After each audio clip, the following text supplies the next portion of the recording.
Hey, what's up guys? Welcome back Calvin with Droid Life, and we've got something a little different today. We're going to take a look at the Samsung Galaxy camera. So if you may have heard or seen on the site, this is a full-blown Android camera. This is not one of those gimmicky little Android cameras. This is legit Jelly Bean Android 4.1 with Samsung's TouchWiz, controlled by a 4.8-inch Super LCD HD display, a 1.4 gigahertz quad-core processor, AT&T's HSPA Plus, and then a legitimate 16 megapixel shooter, not one of those crappy smartphone cameras. We're talking legitimate with an optical 21x zoom. It doesn't get any more camera than this, but again, it's just as powerful as your phone or tablet. It's just in a camera. You can get Gmail, Instagram, Facebook, any app that's in the Google Play Store, you can get on this device. You've got Wi-Fi, you've got headphone jack, you've got sensors, GPS, all that good stuff. So the only thing it doesn't really have, again, is the ability to make phone calls. And who knows, maybe there is a chip in there that'll allow that to happen with some little tinkering. But so far, you know, everything I've seen or read about this makes it just sound like possibly the greatest camera ever if you just need a quick point and shoot. So anyway, there's a quick look at the back of the box and those specs I just talked about. Let's just quickly unbox it. We'll obviously do real photos later and do a full review and show you that later. But this is the device. So beautiful pearly white Galaxy camera. Set that down for a second. In the box, there really isn't much, I don't think. There is guides. We have a SIM card, a wrist strap, and a micro USB charging cable. So nothing too special. Let's just talk about the camera. That's all we really care about, right? All right, sticker off. So on the back, 4.8-inch or 4.77-inch Super LCD HD display. So the display on this camera is better than most of your smartphones, which is sort of amazing. And the processor is more powerful than the one in your smartphone too. So anyway, before we get to that though, let's take a quick tour. On the top here, you got your power button. Your flash is embedded, hidden under there. Shutter button, zoom. On the front, there is your lens. This is obviously a grip. I believe the GPS is also tucked in there. On this left side, that's your flash eject button. There is a speaker. On this side, you have a headphone jack, and then this is a micro USB charging port, or if you want to transfer photos to your computer, you can do that as well. Again, there's your 4.8-inch Super LCD HD display. On the bottom is your tripod connector or dock, and then under here is your battery, micro SD slot, micro HDMI slot, and then micro SIM. So you've got all the connections, all the slots, anything you could ever ask for in a camera, right?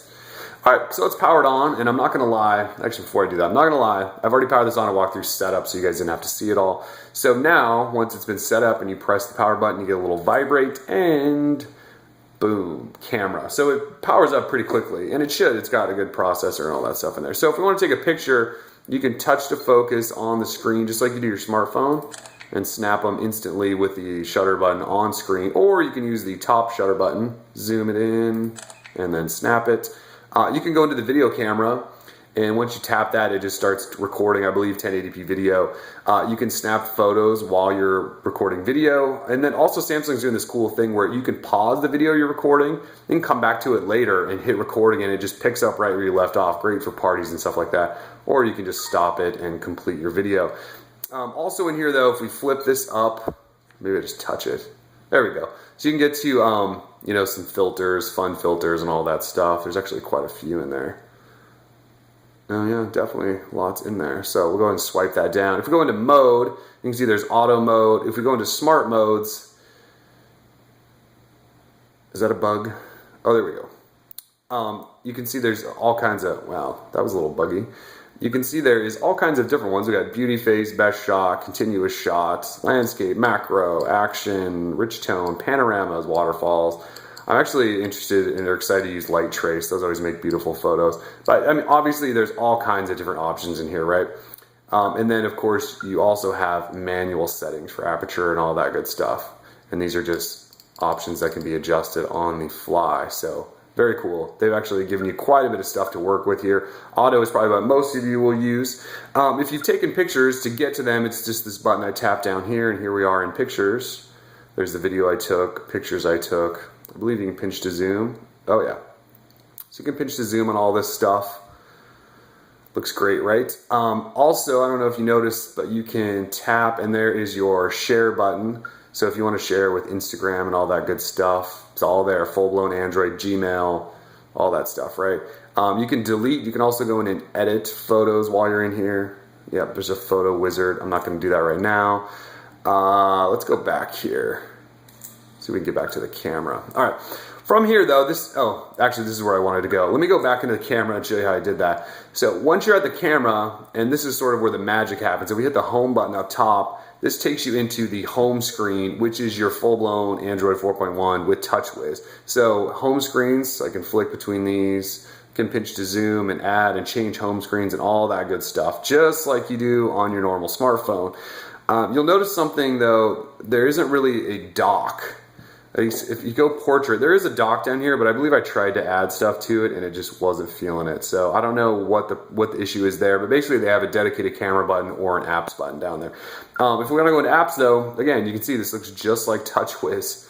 It's just like TouchWiz. I believe you can probably create folders. Oh yeah, I can go up there, create folder, and we could probably add all these goodies to it. There is a folder. So it's just like Android. There's your notification pull down. We can go into settings. I'll even show you that it is running Jelly Bean. So pretty cool, right? And it actually shows I have a software update, so I should probably take that. One thing that's interesting though that caught me right away was at the bottom, you'll notice these are on-screen navigation keys. So with the Galaxy Nexus, we got on-screen navigation keys. And then with the Galaxy S3 and Galaxy Note 2, Samsung went back to their hardware physical home button and hardware soft keys. These are actually on-screen on this. So you have a menu button down here and a back button and a home button. So they definitely are interested in adopting these, at least for their cameras, just maybe not for anything else. But like I said, you have Instagram on here, so you can take the best Instagram photos in the world. You have Facebook, you have any app you could ask for. I don't have a Google account, so it probably won't let me into the Play Store, or at least I haven't set it up, But yeah, you can see, there's widgets, you can resize, move things around.